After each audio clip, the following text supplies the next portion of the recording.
Okay, so let's head into our contact page to connect the form and make sure that the form works correctly. Now, we're going to work with the native functionality of Webflow Forms here, which basically means that this form is going to be sent to an email that we choose. This is the most simple out-of-the-box functionality with Webflow Forms. Later in the course, we'll do more sophisticated stuff with forms, but right now, let's just make sure that if somebody fills in this form, we get an email about this. So first thing I want to show you is how these forms are built and function. So I'm clicking on this, and let's actually open up the navigator to see how this looks. So you'll see that we have a form block, and you can see that this is a special block because you have this icon right here. And inside, there's the actual form with a bunch of fields, 3 fields, and a button, which is what we see here. We also have a success message with a text block and an error message with a text block. So first thing we're going to do is to click on the form block and head here into our settings panel. And here you'll be able to see a few things. Number one, you have the name of the form, which we always want to change because this is pretty much what the email is going to tell us, right? What form was submitted to us. So let's call this contact form, right? We might have multiple forms on our website. We just want to make sure that it's clean. The other thing you'll be able to see here is the state. So we have normal, which is the normal state of the form. And then we have also success and error. If I'm going to click success, this is basically what people are going to see after we submit the form. Thank you, your submission has been received, and we are going to style this and maybe change the message. And also we have error, which means if something went wrong for whatever reason, they're going to get this error right here.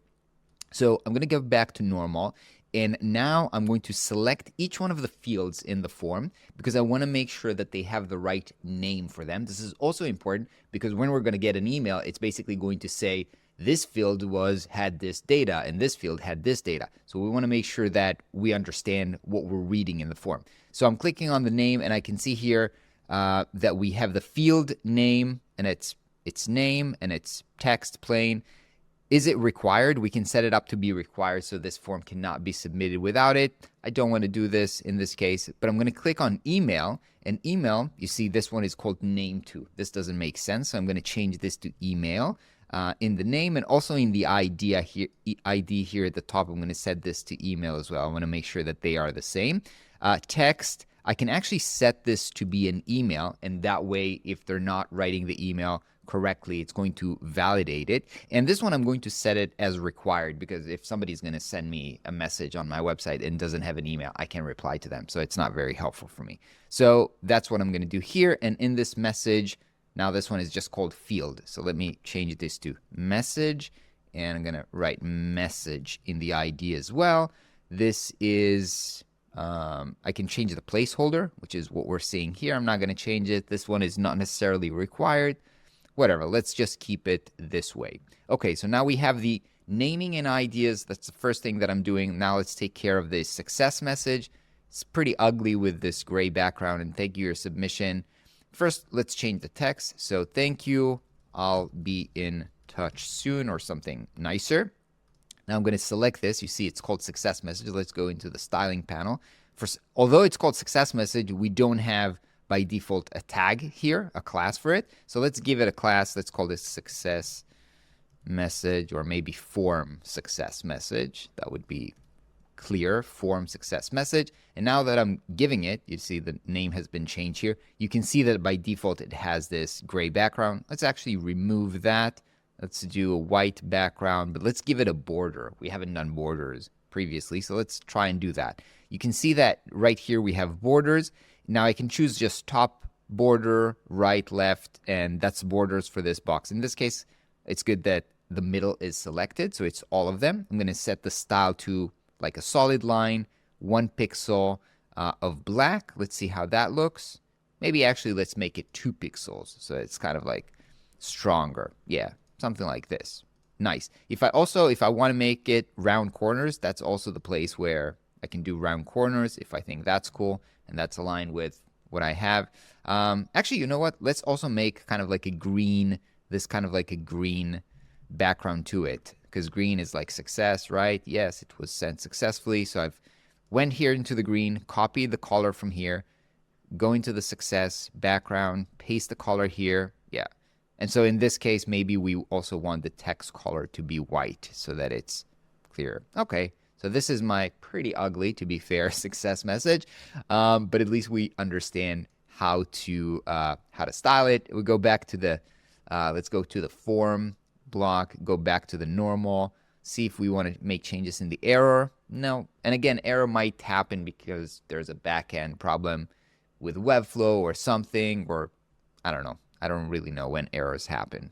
Okay, so that's what we have. The form looks like it's set up. Now let's make sure that it's being sent to the right email in the right way. So the way to do that is to go to your site setting. So let's go ahead and do this. And here under our site settings, we will have forms. Now here, it's basically telling us where to submit the form. I have my email here, but you can put your email. And now it's basically telling us, now remember, you might set this up for your clients, and maybe the person who needs to get the email is not necessarily the person who has the Webflow account on their name. And you want to make sure now you're basically formatting how the email is going to look like. And they're basically telling you here that you can use dynamic parameters, right? So for example, they're suggesting that for a subject line of this email, you have new form submission on Webflow for site name. And if you're going to use site name, it's going to take obviously the name of the site, right? For me, because it's mine, I'm going to say, contact form from my portfolio website. I don't need it to be dynamic, right? So, and here at the top, from name, like who's sending this to you, right? So I can write here my portfolio website. But remember, if you're doing this for your clients, you want to make sure that there's a clear name of the sender. So we have the name of the sender, we have the subject line, reply to. Usually, you don't want to have a reply to. Actually, no, that's incorrect, because I can dynamically, because we had an email field, I can dynamically take the email, right? So I'm going to take this email here, and I'm going to put the email here, with 2 brackets, just like it says here. Now, if I'm just going to hit reply on the email, I can reply to the person who sent me out this form, and we'll see this in a second.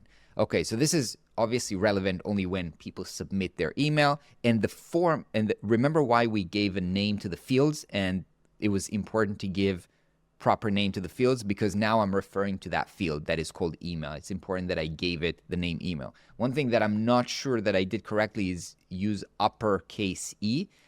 So let me change this to lowercase e. I'm not sure if that's going to make changes, but we're going to test it out anyway, and if that's not working, we're going to make sure that everything is aligned. Okay, so now what is the email itself going to say, right? So in this case, I'm just pulling in form data, and that's basically going to, you'll see how it comes. It's going to come field by field, name, data, name, data.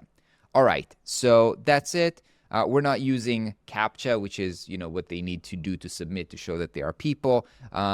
But if you might want to do that if you are getting too much spam on your website. So in this case, we're not doing it.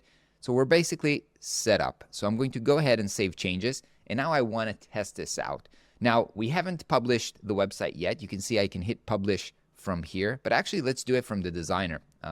It's a good thing to show you where to publish the website if you haven't done so far. So it's time to do it. So right here from this corner, we have the publish. Now, by default, because we haven't connected this website to a domain yet, Webflow is giving us a free kind of like subdomain on the webflow.io subdomain. It's usually around the name of the website, so I called it Uncommon Portfolio, but obviously because so many people have used that name, it adds a bunch of numbers. You can also change that from the project setting, what subdomain you're getting, providing that it's free. And it's not published right now, but let's do publishing. It's going to think a little bit, and it's going to publish everything. And once it is ready, okay, we can click here and actually open up the website. And now it is published, and you can see it, and everything works fantastically well. Again, it has this Webflow badge because we haven't paid for hosting, and we haven't removed it yet. But let's go into the contact form, which is what we wanted to check. And let's try this. Let's say My name is Vlad Magdalene. Vlad from Webflow.com. And wow, this is a great Webflow course. Submit. Okay, thank you. I'll be in touch soon. Now let's head to my email and let's see if we get the email correct. Okay, so I'm in my email and you can see that I got an email from my portfolio website. It says Webflow form, contact form from my portfolio website. And inside of it, we just have basically the fields. So we have name, Vlad, email, message. Wow, this is great. Now this is, again, because this is a free, we haven't paid for hosting. It's only giving me like 50 form submissions per month. So I can see that here. So that worked. One thing that I see haven't worked is the reply, because it's coming from no reply at Webflow form, and we wanted it to be replied from Vlad at Webflow from this email field. So let's see how we're going to do that. And one more thing that I'll show you is that when I am coming back, okay, so first let's go here. Let's try to fix, let's see why the email form hasn't worked. So let's see what the email is called. Let's go here into the email field setting. So it's called email and email. Let's actually call this email with capital E. Let's see if that changes something. Okay. Let me make sure that it's saved, and let's go to site settings again.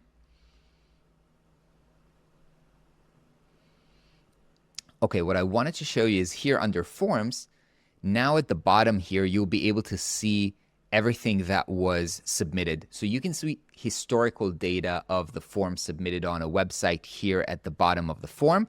And also important to see why it was important to give names to the fields, because this is how it's showing up in the table. The names of the fields actually correspond to the name here in this table. So let's go ahead and publish the website again, because if we've made changes and we've made changes in the names of the fields, we have to publish again. It's not automatically updating the website, so we have to make sure that it's published, and then we have to reopen it and not close the previous one that we had here. And let's go and try to submit once more. Here I'm going to say now it's run again. And now it's going to be run2@gmail.com. Let's see, will this work? All right, thank you. We'll be in touch soon. Let me see if we've got a new email. Yes, new email message from my portfolio website. Okay. And let me try to do a reply. Okay, so this works, right? I hit reply and note that I'm replying to run2@gmail.com. So now this works. Everything works fine. And yeah, the form is set up. We're good to go. And we're ready to actually publish the website, see all the final setups we need to do before we take it live and connect it to a domain. Let's do that on the next video.